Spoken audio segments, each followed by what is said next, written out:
আমি বর্তমান এসেছি বগুড়া জেলার 4 নম্বর থালতা মাঝগ্রাম ইউনিয়নে 2 নম্বর ওয়ার্ডে। তো ভাই আপনারা কোথায় গেছিলেন? তো ভাই জমি লাগাতে গেছিলাম। জমি লাগাতে? হ্যাঁ। কত করে বিঘা লাগাচ্ছেন? এই ধরেন 1,500 টাকা। 1,500 টাকা বিঘা? হ্যাঁ। কয় শতকে বিঘা?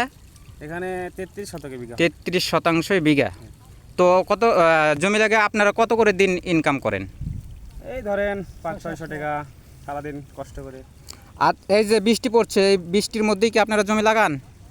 হ্যাঁ ভাই, বৃষ্টির মধ্যে কাজ করতে হয়। বৃষ্টির মধ্যে জমি লাগাই। তাই? ও ঠান্ডা লাগে, শীত লাগে। ও এতে তো আপনাদের শরীরের অবস্থা খুব খারাপ। ওই সর্দি লাগছে, জ্বর আসে গায়ে। ও আপনাদের তো আসলে খুব কষ্ট করতে হয় না? কষ্ট, কৃষি মাসে কষ্ট ভাই, খুব কষ্ট। আসে লাগে, কিস্তি আছে। আচ্ছা, এই 1500 টাকা বিঘা জমি লাগা তো তেমন পড়তা হয় না আপনাদের?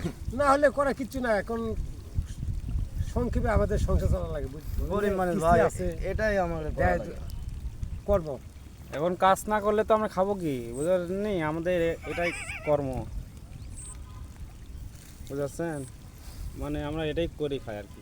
ও বাজারের তো দ্রব্যমূল্য আসলে বেড়ে গেছে, তো 500-600 টাকা দিয়ে আসলে তো হয় না, আমি তো মনে করি। এখন না হলে কি করার, মেনে নিতে হবে। ও আর চাইলে বেশি পাবো না, মানে টেনে মেনে সংসারটা চলে কোনো মতো। সেটা দিয়ে আমরা। এই যে বৃষ্টি পড়ছে মাথার উপর, এতে তো অসুখ হওয়ার কথা, অসুস্থ হয় যখন পড়ে থাকবেন তখন তো চিকিৎসা করার টাকা থাকে না।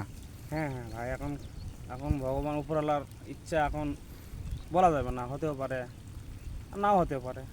ও চলেন, সবাই ভালো থাকবেন, সুস্থ থাকবেন। আপনাদের 2 মিনিট সময় নষ্ট করলাম, এতে কিছু মনে করেন না?